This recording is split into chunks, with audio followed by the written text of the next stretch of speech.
with that, give a big round of applause to Joe for giving a talk. Thank you.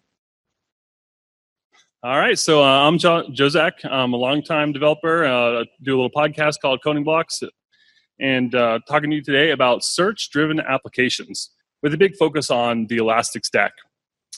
And I'm going to talk a little bit about the types of problems that search engines solve, tell you a little bit about how they solve them, and then I'm going to show you 3 different kinds of applications that you can build with search engines that are actually, there's not a whole lot of code to show you, but we'll get there.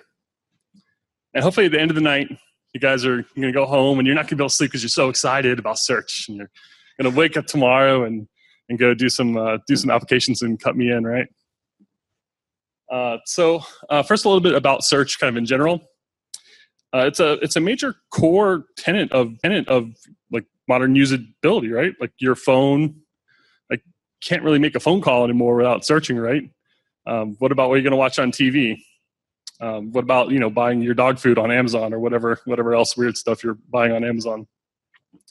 So a couple numbers up there. The one that really blows me away though is the Google servers at 40,000 searches per second, which is quite a bit.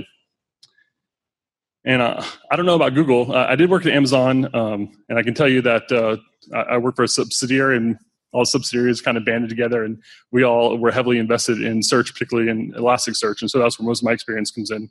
And I don't know about Google, but I'm pretty sure they're not doing it with an RDBMS. Now, there's nothing wrong with traditional relational databases. Did you guys have, can we do like a show of hands if you guys have worked with something like Elastic before? Okay, cool. What about relational databases? Okay. So relational databases are really awesome at relating data. They're really good at enforcing consistency. They've been around for like thousands of years, right? They're really big on that consistency. They're great with transactions. They've got a lot of really cool features now, like full text searching. And so there's a lot of overlap with search engines. So a lot of times what I hear when I'm talking to people about search engines is like, well, isn't there a checkbox for that in Postgres? Or can I turn this on in Oracle? And you can, and you're going to get part of the way there, and it's going to be all right probably. You'll be able to do a lot of stuff with it. But it's just not designed specifically for search. And search engines can do a lot better, particularly with the developer experience. Now, have you guys ever built SQL with like if statements, concatenated those strings, right? Have you ever like done conditional joins? And have you ever like run into problems where like sometimes you want to join the table twice, and sometimes if it's already joined, you don't want to join it, right? It's a pain in the butt. And if you keep going down that rabbit hole, as your data gets bigger, your case gets more and more complicated, you're going to end up doing things like CTEs, and especially like one thing that really drives me nuts, I complain about all the time, is actually sorting by a variable. Like, come on. And it seems like such a common thing you'd want to do. So anyway, I actually decided not to bash on SQL the whole time though. But one more. So performance really degrades when you're doing those kind of dynamic queries, because SQL really wants to know a lot about your data and a lot about the queries that you're running. It keeps a lot of statistics. And it's good. It's great for reporting. It does a lot of stuff. Every company that I've ever worked at that had something like a search engine also had a relational database. So it's not a replacement. It works great in tandem. When I worked at the Amazon sub, we had, I think it was around 50,000 products on the website. Everything in the search engine, quantity was real time. So we would look that stuff up real time and kind of update the search engine throughout the day to kind of keep those guys out of search. So there's nothing wrong with mixing those. But here's what I want out of a search experience as a developer. I want REST, like something like it. I want web services. I want a declarative syntax. I want to be able to tell you what I want. And I don't want to worry about what table it's in or if that join has already been joined and if I want that join to be there, what the alias is. And I want it to be stupid fast. So if we kind of forget that search engines existed, right? No Elasticsearch, no Lucene, and we were going to kind of build a search engine based on like what we know about databases today, we'd probably start with a NoSQL database. And that's because they scale horizontally really well. You can break up your data, and you can do something like a map reduce, where you can kind of have a couple nodes that are in control of things, and they shift that work out, and we do it in parallel, and then we bring it back together. And I skipped a step. We would index everything. And you guys familiar with indexes in SQL databases? Probably, right? Or the lack of? Yeah. So the idea there is that we would take every important piece of information in our record or our document, and we would store it in an efficient data structure that's great for lookup. That's what I mean by index everything. So we can look up our documents by anything that we think is important. So finally, there's that declarative language. It's not necessary, but I mean, it's 2018, right? GraphQL is eating everybody's lunches, like everyone's freaking out, right? So here's a little bit about that inverted index search. So I got a couple examples up there, and this is just going to be plain English sentences that we're talking about just to kind of keep it simple, but you can imagine that there's anything in that document, multiple fields. We can do one-to-many, we can do numbers, we can do complex documents, documents within documents. You imagine you throw a sentence like, the quick brown fox jumps over the lazy dog. What we want to do, like we said, is index everything. So I don't mean we want to index the phrase. I mean, we want to index the phrase. So we split that thing out and tokenize it, grab all the words, we drop the stuff like the or and or punctuation that we don't care about. And we treat each individual word or phrase as a key in something like a hash table. Now this is the kindergarten version, like things are much more complicated. And one thing I should have mentioned on the last slide is like if we kind of went and kind of reinvented our search engine today, we would be missing out on like about 20 years of evolution on search engines, because that's when Lucene came out, and they've gotten really, really good at this one thing, and then they've kind of expanded from there. So we take that document, we split it up by words, and in this case, I think we've actually got two sentences. The quick brown fox, a familiar sentence, and we've got another one, the fat brown dog. And so you can see that in our hash table-like structure, we've got the word brown, and it points to both documents. So now if I search for the word brown in my search engine, I should see two results. And this is a very simple example, but you can imagine if there were actually more references to brown in those documents, we could actually keep track of that and use it to kind of score the relevancy of these documents. That's a really basic example, but hopefully you can kind of get the point there that we've got some sort of like big structure that we can look up really efficiently. If you remember back to like computer science days, hash tables are like O of 1 for lookup, depending on your hash algorithm and a bunch of other factors. It's really quick. And for the values of the hash table, you basically got some sort of array or vector that you can use to easily count. It's really important to know how many documents have for like paging and stuff like that, but also for scoring. So wrapping up on those inverted index search engines, and this is the why search engines are so good at what they do. They're kind of slow to write. And that's because you've got to take your document, you've got to split up in all those words, you've got to insert key. So you can kind of imagine a worst case scenario, you're kind of even doubling the space requirements of your document, because you've got your document over here, and you've got every little word over here as a key.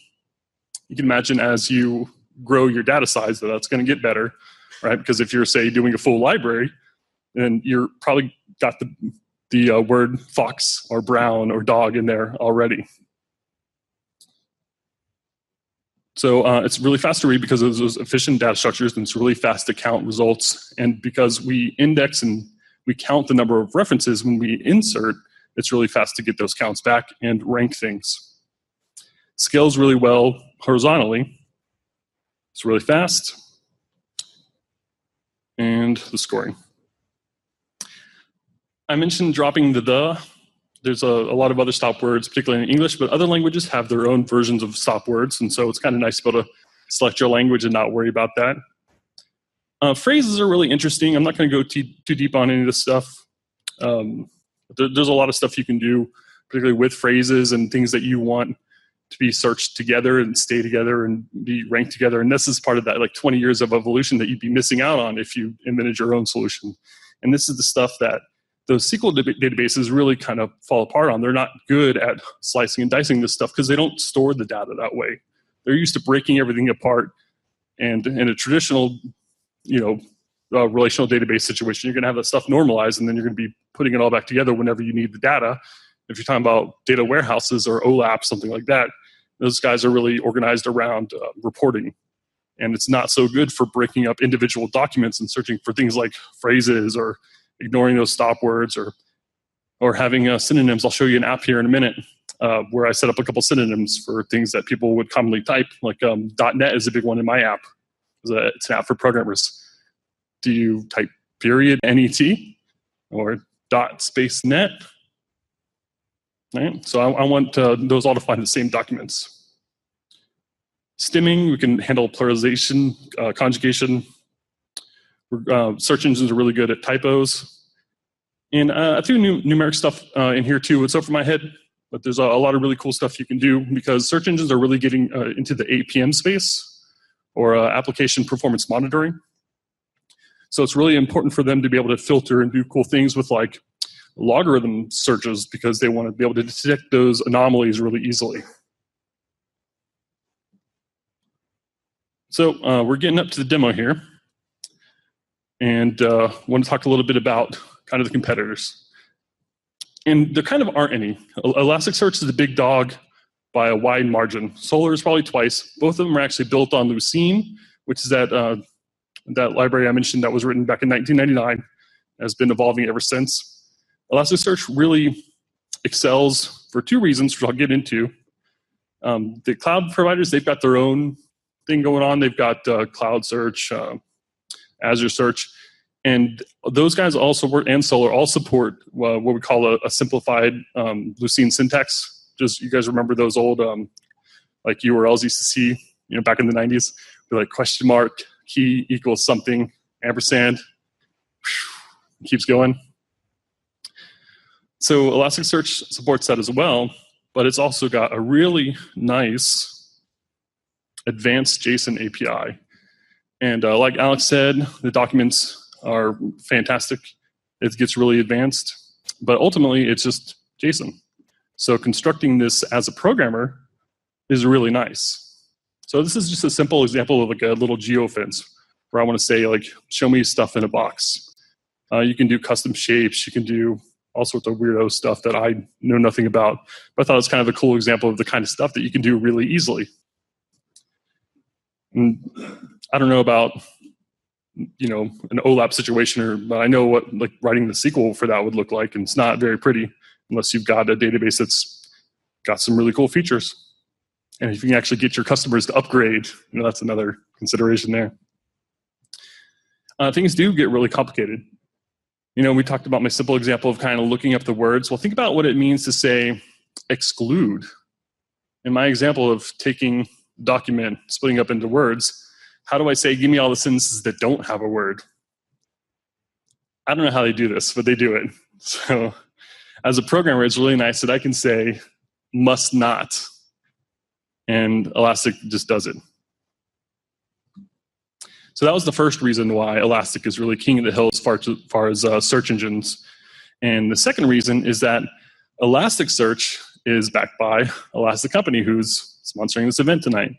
And while Elasticsearch is the center of that company and everything kind of works with it, they actually have a host of tools and services and training programs and documentation and videos and all sorts of other stuff that exist around it.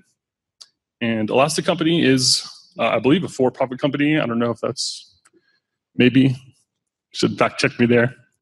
But most of their products are open source. The ones that aren't are generally source available. So you can look at it, but you can't use it without paying a licensing fee. And the main thing that you're going to hear about there is that X there, which is the X packs. And those are really cool. They add a lot of really nice features. And so you can just kind of drop stuff into your app rather than writing stuff like this for like common cases. Some of the other tools they have there are Logstash, which is really popular for getting data into Elasticsearch. I'll show you an example of that a little bit. My favorite is Kibana. It's like a little admin screen that you can easily hook up to a search engine and do some simple queries. And they've got some other stuff that kind of works with those and does even neater stuff. All right, so am I doing good on time? All right, I forgot to click the start. Anyway, I shouldn't have told you guys that. All right, so what can I build? I'm going to show you 3 different types of applications that I went off and built after the May meetup, I think. And I did in Flask, in Python, which I don't know. It's this guy's fault. Yeah, so thank you. So if I see anything bad, then I learned it from him. And the first type of app is going to be just a simple full text search. Like this is something like a Google or like a Wikipedia. It's going to just search a body of text and it's going to find some results. The second one, I've mentioned this word a few times, aggregations. I think the easiest example there, I know that's probably impossible to read, but I searched for camera on Amazon and I got over 20 different types of aggregations. So you can see things like color. You can see one-to-many categories like video camera or, I don't know, Barbie camera, different kinds of cameras that may not even be cameras, lenses, ratings, things like that. And if you've ever, and I'm sure you have, run a search on Amazon, it's really quick. And it's also really interesting to me because they have things like CMOS sensors and things that cameras don't have in common with like any other types of products, like shirts, which you can also search on Amazon. So really fast, and the reason that it can be so fast is because they're using this search type engine. I don't know that Amazon's using, I'm sure it's some weird, crazy mishmash of like, alien technology and whatever. But the principle is basically the same. It's going to be something probably based on an inverted index. And the third type category is kind of newer in the search space.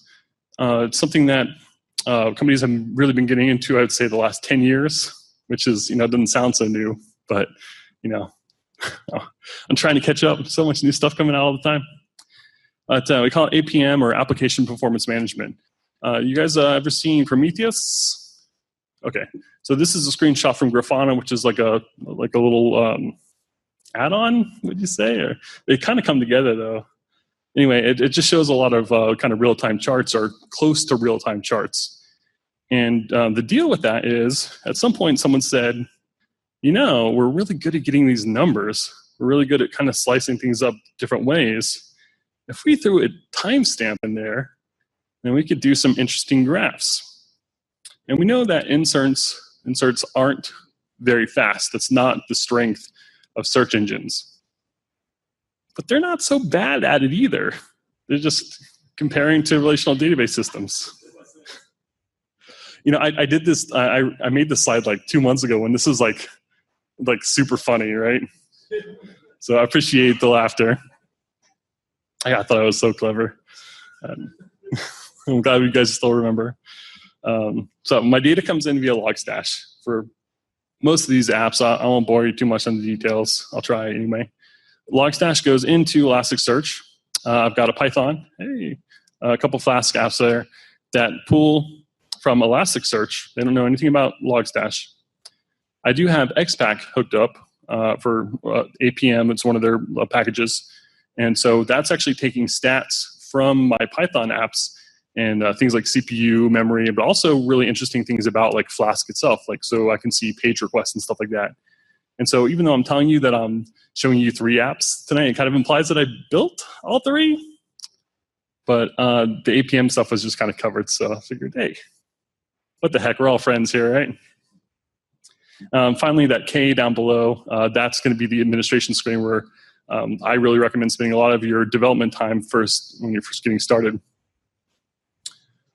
And let's see if my shortcut works. No. Or at least not quite as slick as I imagined. Now, thankfully, I managed to leave Docker running so we don't have to wait for it to spin up everything. Because you remember that picture with data there. I'm actually spinning it up, what was that, like 5 services? And so if we go over to the first one, it takes a little while to spin that up. And I'm doing it all with Docker. And actually, I've got a repo I can share here in a little bit. So if you are interested in getting started with search engine, then I can give you a Docker Compose file and a couple other files. So you type Docker Compose up, spins up all 5 for you. So you can get going really fast. And actually, the repo that I put up there, I ditched my app out of it. So maybe I'm making a video or something about kind of how to get that going. But the gist is you don't have to worry about whether it's Java 1.6 or 1.7. You don't need to know at all that logs dash uses Ruby, for example. So anyway, that's I'll save that for Docker Talk. So this is a little podcast app because I'm a podcast fiend. And so if we go over here and say search for Elastic, the idea here is that I'm going to go out and search all the descriptions from all the podcasts that I have indexed here. And I am going to,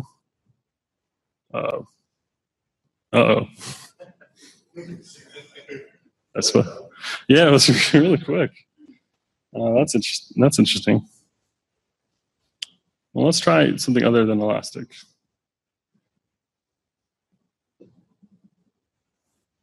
If I broke something. So in this case, I typed Docker incorrectly. It figured it out for me anyway. It's part of that fuzzy searching, one of those things that search engines are really good at. And what's really nice for me as the developer is that I didn't have to do anything.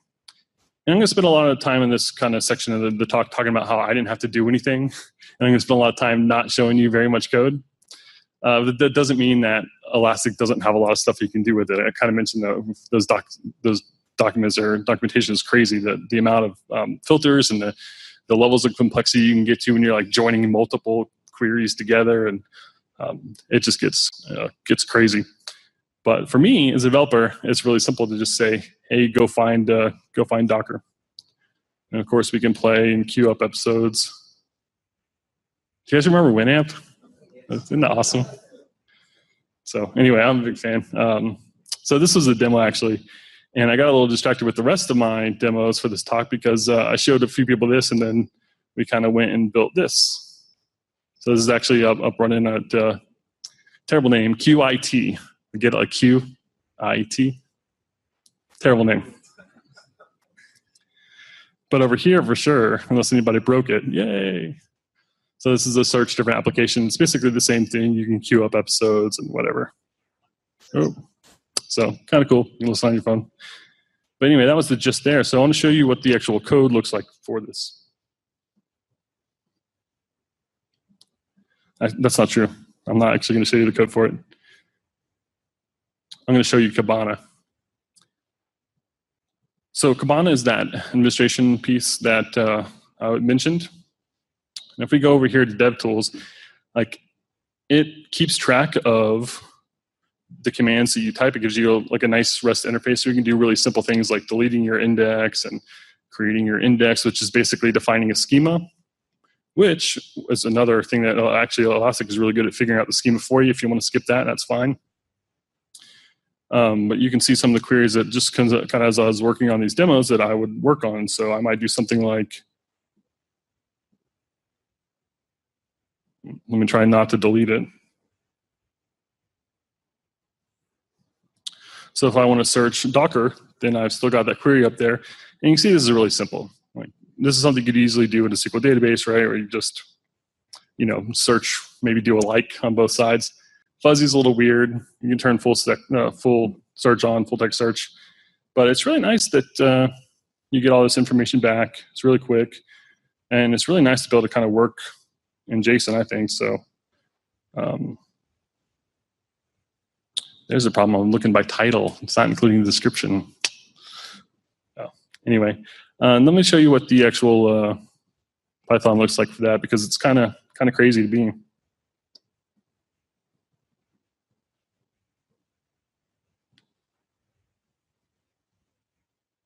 I don't really know what I'm doing with Python, so you're probably going to see some stuff that's not very good up here. I apologize. But for the most part, I actually I got lazy and I just kind of took one of those searches that I got working in Kibana and I kind of threw it in here. And with Python, I say, hey, just kind of serialize this to a dictionary.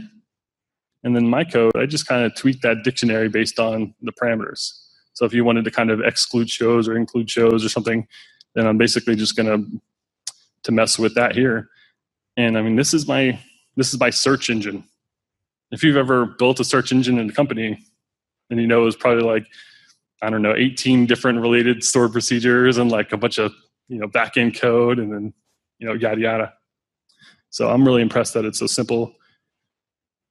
And if we actually go look at my code, and this is all open source, this is up on Google, by the way. I did a couple little things to kind of map the URL to the search engine, my code.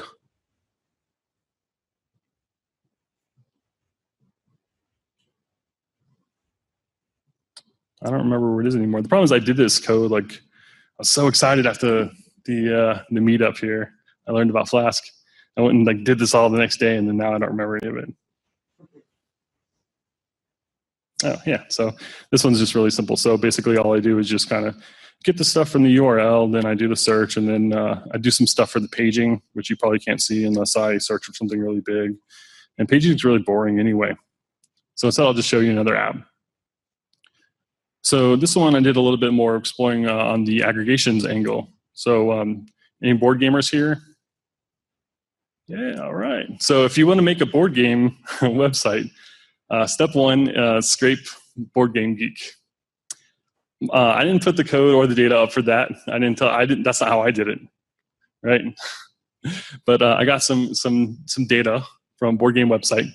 And anyone familiar with Dice Tower Con? Oh, you guys. Yeah. All right.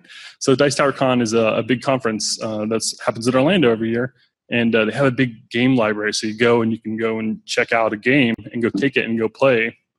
And then go get another game. So they have a library that they publish every year. So much like kind of trying to figure out where to go to lunch with your team, we have a problem every year where we try to figure out what game to play next. And so I was experimenting with a little app here where I kind of took the data from the library that they publish every year, and I took the data I had from Board Game Geek, and I made a little website here. So we're still filling in the data for this year. We're running behind. It's kind of nice that I can say, like, hey, me and Cole have 30 minutes to kill, whatever. Like, here's the other things that we kind of plugged in ahead of time to say what we want to play. And I actually get that the games that you want to play is something that everyone manages in Board Game Geek anyway. So I do a little bit of, you could probably do a little bit of scraping there to get that data out for individual people and kind of export that data. So I won't be showing you any of the interesting parts of this application code because it violates some terms of service. But in the meantime, I think it's really cool that these numbers adapt so quickly. And if we go over to Kibana, it's really easy to see.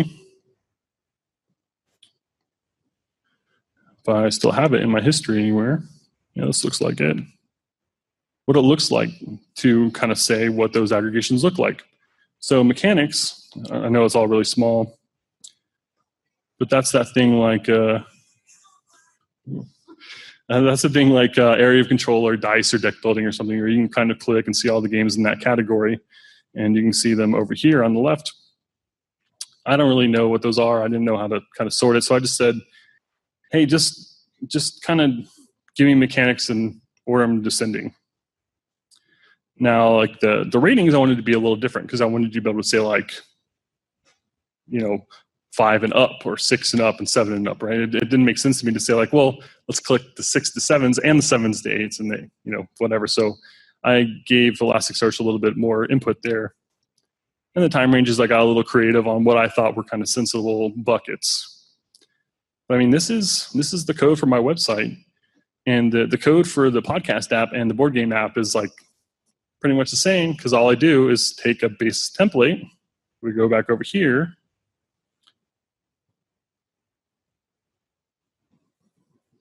And there's that same query. I took it from Kibana, pasted it in here, and then in my Python code, I just make some little adjustments to pass my individual filters.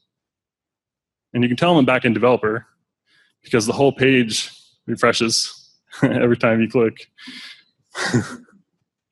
But it's really fast, and you're just going to try to take my word for it that the speed is going to scale up to zillions of gigabytes or whatever, because there's a lot of companies that do it, and you interact with tools that do this sort of stuff all the time, and I don't have bazillions of data laying around. Now, the third piece I wanted to show you is the application performance management.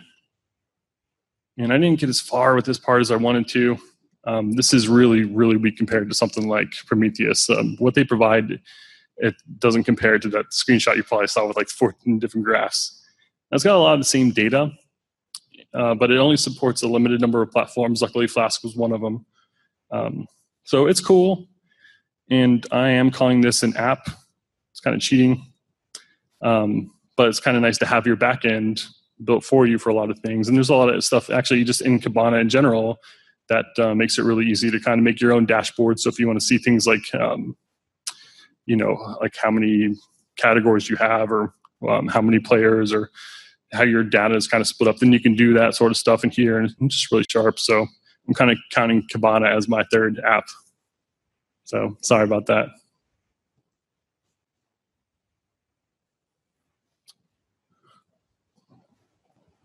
Yeah, it just worked. That's pretty cool. So, I mean, we're kind of winding down. I showed you guys the app. It's changed a lot, actually, since even I took that screenshot. I talked about it with a few people, and then they went and made it awesome. And so, hopefully, if I didn't put you guys to sleep, you now know what Elasticsearch is all about and what it's good for and why it's good. Remember that inverted index shenanigans? And showed you 3 different apps that you can build really easily. And actually, let me go ahead and I'll post something on the Meetup or something maybe. But just want to take a quick step to show you, if you wanted to get interested or get started with something like this, this is not either one of them. On our repo, I made a little Docker Compose file. I don't know if you guys are familiar with Docker, but it's really amazing to me to be able to say Docker Compose up. And then if you're using Logstash, I already threw a file in here that's configured to pick up, and you can put your data in there to actually feed into Elastic. Let me just show one more thing because I forgot. If we go back over here to the podcast, how I actually got that data. Oh, hey, yeah, sorry. It was a test. I love when that works.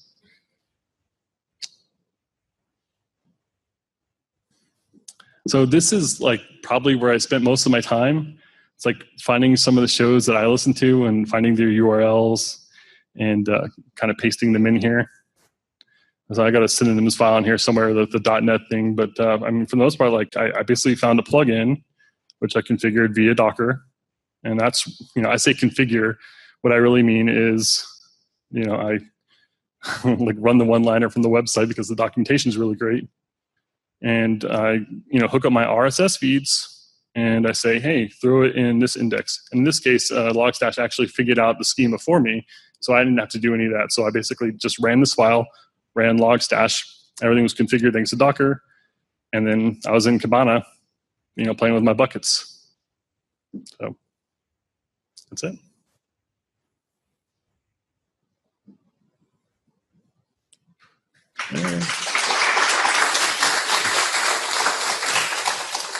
Any questions or anything?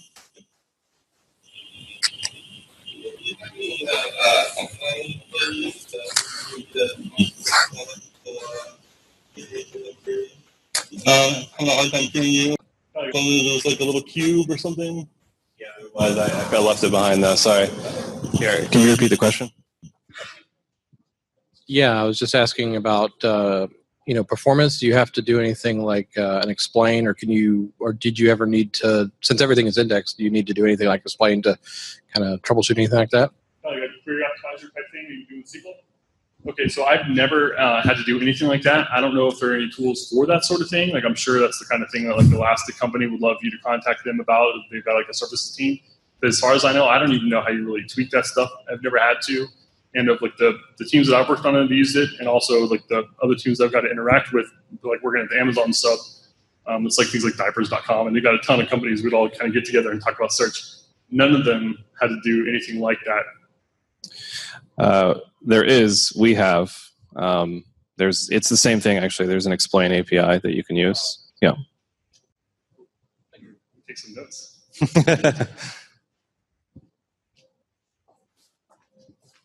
Wish I had the cube. I can just be louder.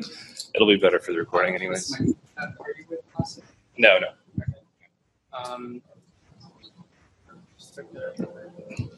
Sorry, I feel really uncomfortable with my. If anyone is familiar with Elasticsearch that knows how to do it more from the actual infrastructure side, on how to make sure that the hardware is appropriately provisioned, we have enough servers or anything else along those lines for our application. Yeah, you'd probably be better to answer that. We've done a lot of tinkering in that department. Honestly, it's a super simple thing. You use it today? Okay. Small question. Do you use SSDs for it? Yes. Okay. Okay. Yeah, that's the biggest single thing that we ever did was SSDs. Also, we found that we saw 3 to 5 times slowdown when you reach the size that could fit in memory. Right. So if your size is small enough that you can fit memory across all the servers, or you just get enough horizontal servers that the individual shards fit memory, you'll see immense speed. You're talking about the shards on. Yeah. Yeah. So I think of Elasticsearch, look at the documentation. What they recommend is don't make fat servers. Don't do 3 fat servers, right? Do 15 small servers. Make each server have a small portion of your mapping of your index, right? Your indexes, such that each server maybe only has 8 or 16 gigs. You have your entire index in memory, and it's just way faster. Yeah. It's not really possible, but if it is, 100% recommend it. Yeah, we've done a lot of tweaking. I have a whole tech talk that I wrote up to things that I tried on our Elasticsearch cluster. And then we have a guy at PowerDMS on the infrastructure side. So we can talk. Maybe I can be helpful. Maybe we can be helpful. Yeah. I wanted to mention too, I just found out that AWS just released AWS ES, which is their hosted Elasticsearch. And I used to use Cloud Search back in the day, which is kind of that basic Lucene syntax, but AWS ES is supposed to be pretty much the full deal there. So that might be something worth checking out where you don't have to worry so much about that. Yeah, right now we have it in, it sits on each node is on only each 2 instances, but running in an Docker container from that perspective. So yeah, pull out that. Other questions? Jerry. Hang on a second. Sorry. Thanks. You mentioned the schema for your apps and Elasticsearch automatically generating a schema. What does the schema look like for an Elasticsearch app? I'll show you.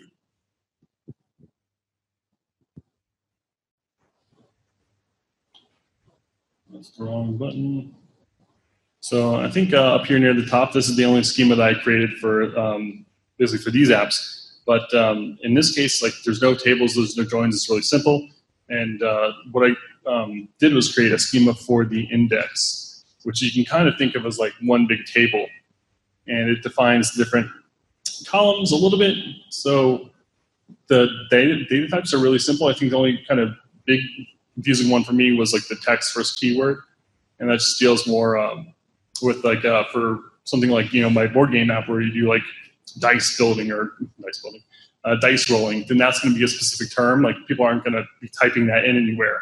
But something that's more like a free text search, the podcasting where I might misspell, that's something that's more fit for text. And then there's size descriptors there. And for the most part, if you can get away with keywords, it's going to be so much faster. And you've got some much more flexibility though on the other side with text. But the rest is pretty much it's either an integer or a float. Okay. No, really basic. Oh yeah, we can look at that somehow.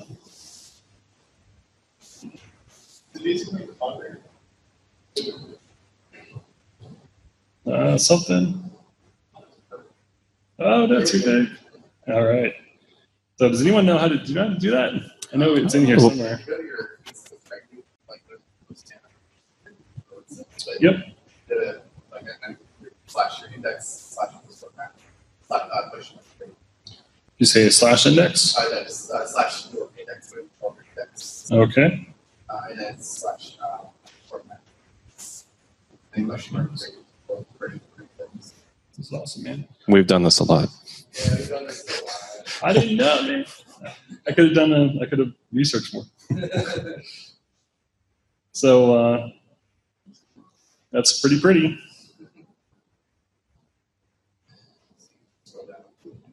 It's kind of interesting they've got the ignore above. I don't really know the advantage of that for keywords. I don't think I have any keywords that were any bigger. Any other questions? Remember their shirts, so. Yes, Yeah, that's the next can- part.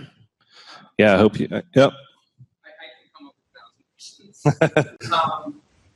So one area that we haven't been able to find out is the way. So say we're taking build logs. If log entry comes in when it's like build start, and then you have another one build end. How would you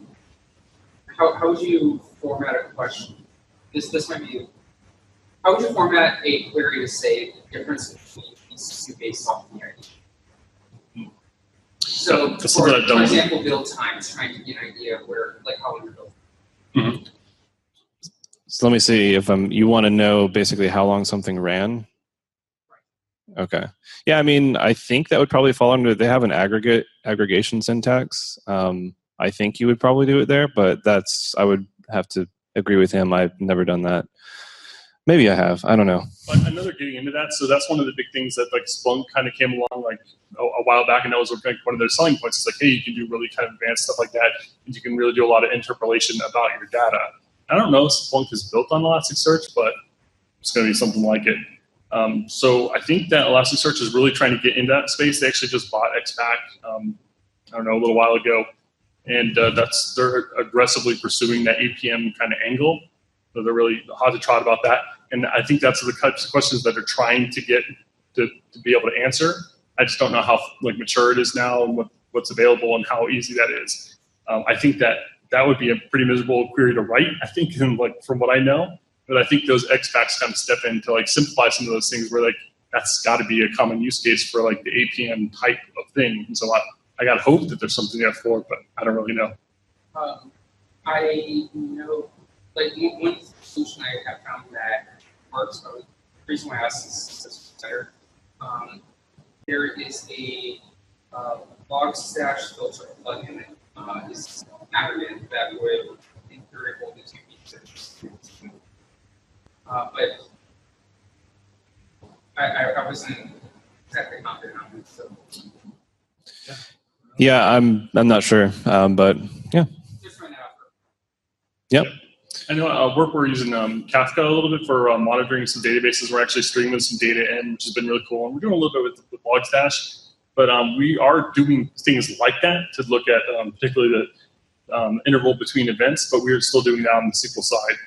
And I didn't even really think to try and do that in Elastic, but now I want to. Yep. Are you also using Solar? Yes, I used Solar, but way back in the day. Yeah, Elasticsearch all the way. Okay, good. My boss has been saying you could do a word Solar is way easier to get started with, like way easier to set up. I wonder if you have. I mean, That was not my experience. I will tell you that. Yeah, and I'm with you on that. Like when I used to set it up like 10 years ago for like little e-commerce sites, like there wasn't a whole lot to it, but we were using that real basic kind of Lucene syntax. So it's nice to be able to say like $S equals in my term, and you could still do that here. Like it still supports it just as easily. So to me, I would go Elasticsearch. I can't think of a case where I would choose Solar over Elastic. Yeah, I think they have it now, but one big thing you would want to check in on is their sharding and replication. At the time when we made our final decision, a Solar didn't even have sharding and replication, so it's basically no horizontal scalability. I think they've added that since, but the fact that Elasticsearch had it from the beginning reassures me a lot.